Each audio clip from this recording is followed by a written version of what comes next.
Эфирда яңалыклар вакыты тапшыруы сезнең белән Рамиля Хамидуллина. Исәнмесез? Пытаемся в редких случаях только пригласить, когда уже у нас не получается взаимодействие. Аз киремле гаиләләргә өстәмә түләүгә ия булу өчен нинди кагыйдәләр үтәлергә тиеш? Больше всего они локализуются больше всего дома, да, то есть одевают маски, в основном очки. Яз җәй айлары аллергия вакыты. Әлмәтләрнең спорт өлкәсендә нинди яңа җиңүләре бар? Бу хакта бүген сөйләрбез. Азнакай шәһәр сырхауханәсенең йогышлы авырулар бүлегендә район башкарма комитеты җитәкчесе Айдар Шәмсетдинов катнашында күчмә киңәшмә узды. Анда Татнефть компаниясе ярдәме белән башкарылып килүче капиталь ремонт эшләренең барышы хакында фикер алыштылар. Бу хакта махсус хәбәрчебез Илмира Шәрифуллина сөйли. Биредә капиталь төзекләндерү эшләре ел башыннан ук старт алган. Бу эшләр Татнефть компаниясе тарафыннан алынган грант программасы кысаларында башкарыла. Сүз уңаеннан узган ел Татнефтьнең иҗтимагый совет утырышында йогышлы авырулар бүлеген төзекләндерүгә грант ярдәме күрсәтү турында карар кылынган иде. Әлеге грантның гомуми суммасы 25 миллион сумны тәшкил итә. Бу хакта Үзәк сырхауханәнең баш табибы Илдар Шихапов җиткерде. В двух грантах, получается, мы участвовали. Мөмкинлекләрдән файдаланып, узган ел без 2 грантта катнаштык һәм икесен дә оттык. Алган сумма барысы 25 миллион сумны тәшкил итә. Әлеге грантның 23,5 миллионы бинаны капиталь ремонтлау өчен китсә, 1,5 миллион сумны безгә сәламәтлек саклау министрлыгы яңа техник җиһазлар һәм мебель алу өчен бирде. Йогышлы авырулар бүлегенә килгәндә, ул 1966 елда төзелә. Бүгенге көндә биредә 15 персонал хезмәт куя. Шул исәптә 2 врач, шәфкать туташлары, җыештыручылар. Биредә барысы 7 палата 16 авыруны кабул итә алачак. Эшләр оешкан төстә уза. Бүгенге көндә биредә СК Квартал компаниясе подрядчиклары хезмәт куя. Алар үзләрен узган ел балалар сырхауханәсендә федераль программа нигезендә башкарылган төзекләндерү эшләре барышында да яхшы яктан күрсәттеләр.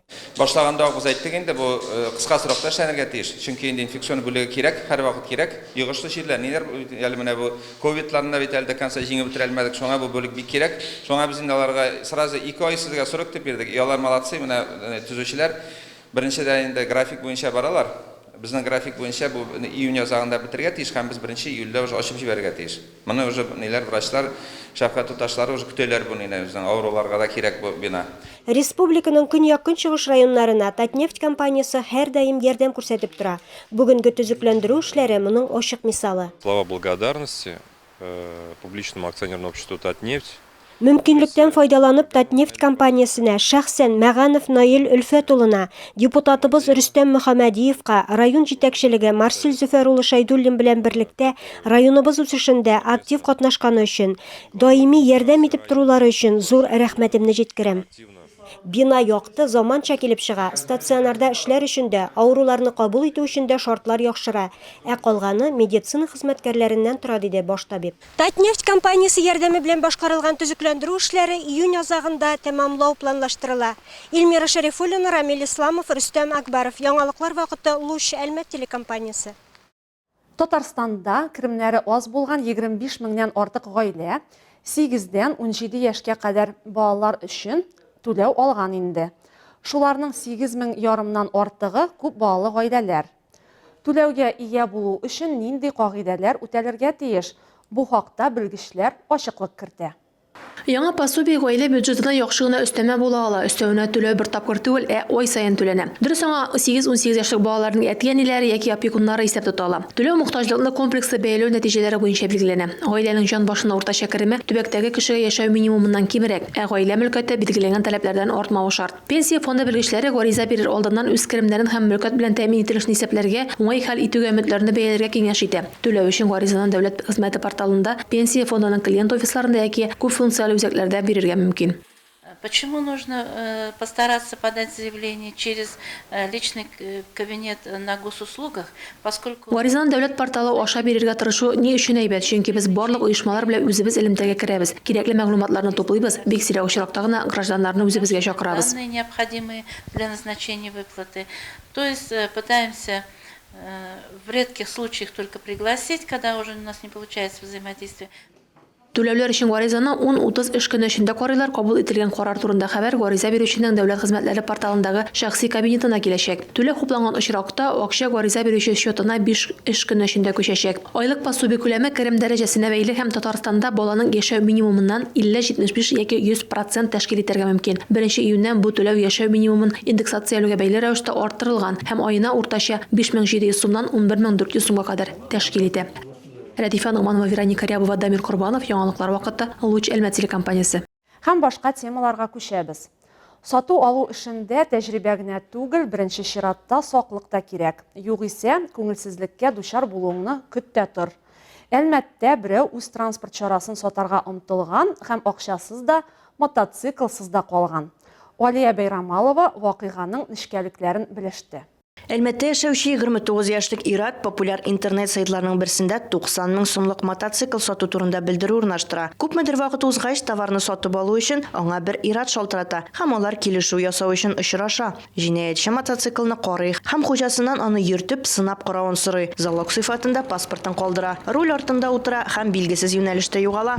Зыян күрүче аңа берничә тапкыр шалтырата, әтегесе телефонны сүндереп, симканы ташлап Алабугай районына юл тота. Мотоциклны анда танышларында яшерә, дәүләт номерын юлда ташлап калдыра. Зыян күрүче мәсьәләне үзе генә хәл итә алмасын аңлагач, гариза белән полициягә мөрәҗәгать итә. Тикшерү һәм оператив эзләү чаралары барышында Россия Эчке эшләр министрлыгының Әлмәт районы буенча бүлегенең җинаятьчеләрне эзләү бүлеге хезмәткәрләре шик төшкән затны таба һәм тоткарлый. Ул Түбән Камада яшәүче 51 яшьлек Ират булып чыга. Тикшерү барышында юлдаш автомобильдәге ирнең Әлмәткә килүе, мотоцикл сатып алу өчен акчасы булмавы ачыклана. Шикләнүче бер кайда да эшләми. Элек берничә тапкыр җинаять җаваплылыгына тартылган булып чыга. Россия Федерациясе җинаять кодексының 159 статьясындагы 2-нче өлеш буенча җинаять эше кузгатылган. Хәзерге вакытта Ират кулга алынган.